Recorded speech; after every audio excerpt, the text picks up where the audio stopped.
ഇന്നത്തെ സുവിശേഷത്തിലെ അവസാന വചനം മർക്കോസ് 12:34 ആണ്. ദൈവത്തെ സ്നേഹിക്കുക, അയൽക്കാരനെ സ്നേഹിക്കുക എന്ന കൽപ്പനകളെക്കുറിച്ചുള്ള അവന്റെ ഗ്രാഹ്യത്തെ തിരിച്ചറിഞ്ഞുള്ള പ്രതികരണത്തിന് യേശു നിയമജ്ഞനെ അഭിനന്ദിക്കുന്നു.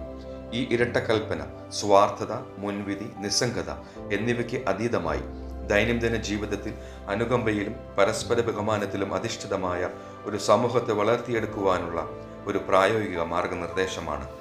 ദൈവത്തോടുള്ള സ്നേഹം മറ്റുള്ളവരുമായുള്ള നമ്മുടെ ഇടപെടലുകളിൽ പ്രതിഫലിപ്പിക്കാൻ ഇത് നമ്മളെ പ്രേരിപ്പിക്കണം.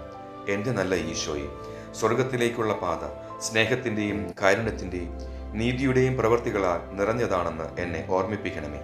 കർത്താവെ, ദയാപ്രവർത്തികളിലൂടെയും അനുകമ്പയുടെ ഓരോ നിമിഷത്തിലൂടെയും ദൈവഹിതം ഹൃദയത്തിലേറ്റ് ജീവിക്കാൻ വേണ്ട കൃപ ഇന്നെനിക്ക് നൽകണമേ.